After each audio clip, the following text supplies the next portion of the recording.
Армысыздар, құрметті көрермендер. Желіде ирандық көріпкелдің Ресейге қатысты болжамы қызу талқылануда. Соны сіздерге қазақ тіліне аударып бірге талқыласақ. Ирандық көріпкелдің болжамы. Ирандық көріпкелдер әсіресе алыс болашақ туралы болжамдар жасағанда жиі көпшіліктің назарын аудартады. Бұл көріпкелдердің айтуынша, Ресейдің қазіргі саяси және әскери жағдайы елдің болашағына үлкен әсер етеді. Көріпкелдер Ресей мен Украина арасындағы қақтығыстың тек әскери емес, сонымен қатар саяси да, әлеуметтік те салдары өте ауыр болатынын ескертті.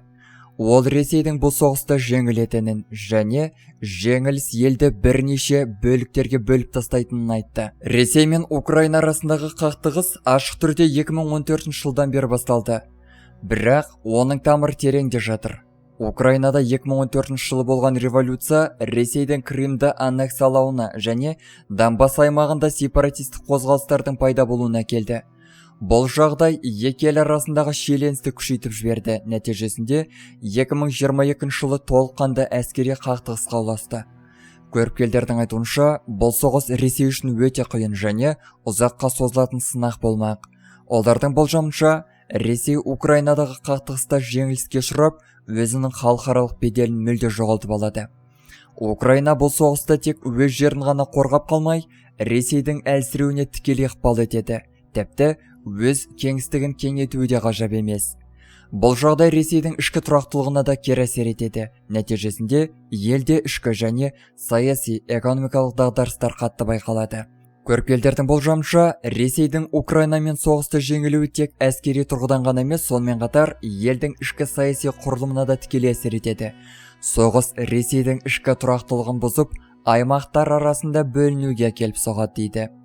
Ресейдің бөлінуі жаңа тарихи кезең.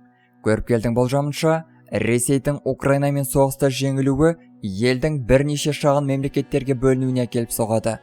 Бұл бөліну тек саяси ғана емес, сонымен қатар этникалық және аймақтық ерекшеліктеріне де байланысты болады.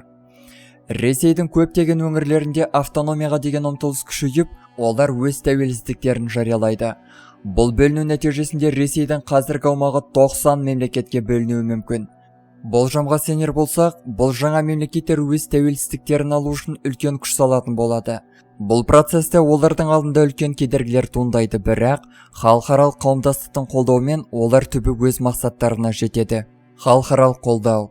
Жаңа дүниежүзілік тәртіпке ықпал. Болжамда айтылғандай, Ресейдің бөліну процесі халықаралық қауымдастықтың тікелей назарында болады. Америка Құрама Штаттары, Ұлыбритания, Германия, Франция және Қытай сияқты әлемдік державалар Ресейдің бөлінуіне тікелей ықпал етіп, бұл процесте үлкен қолдау көрсетеді.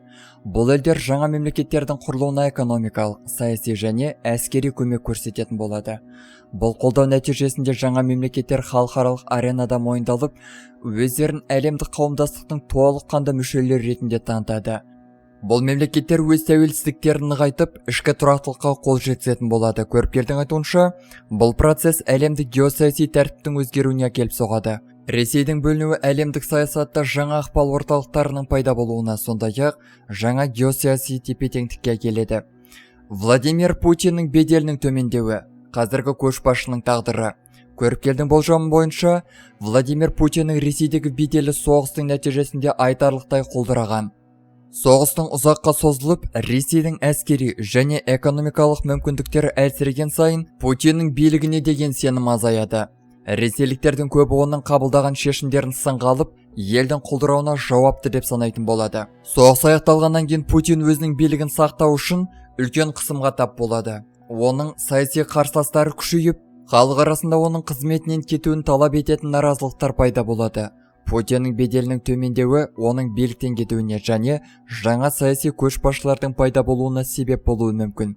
Көріпкелдің айтуынша, Путиннің билігіне қарсы ішкі наразылықтар елдегі саяси тұрақтылықты бұзып, Ресейдің бөліну процесін тездететін болады.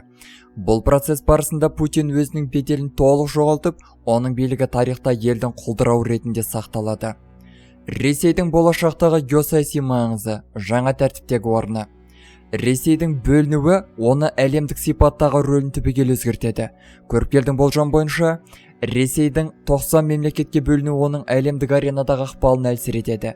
Бұрынғы Ресейдің орнын жаңа мемлекеттер басып, олардың әрқайсысы өз мүдделерін қорғау үшін күресетін болады. Бұл жаңа мемлекеттер халықаралық қауымдастықта әртүрлі рөл атқарады. Олардың кейбіреулері экономикалық жағынан күшті болса, басқалары саяси тұрақтылық пен ішкі қауіпсіздік мәселелерімен күресуі мүмкін. Халықаралық аренада бұл мемлекеттер бір-бірімен және басқа да елдермен одақтар құрып, жаңа геосаяси байланыс қалыптастырады. Көріпкелдің айтуынша, бұл процесс әлемдік геосаяси тәртіптің өзгеруіне, жаңа ықпал орталықтардың пайда болуына және әлемдегі күштердің қайта бөлінуіне әкеледі.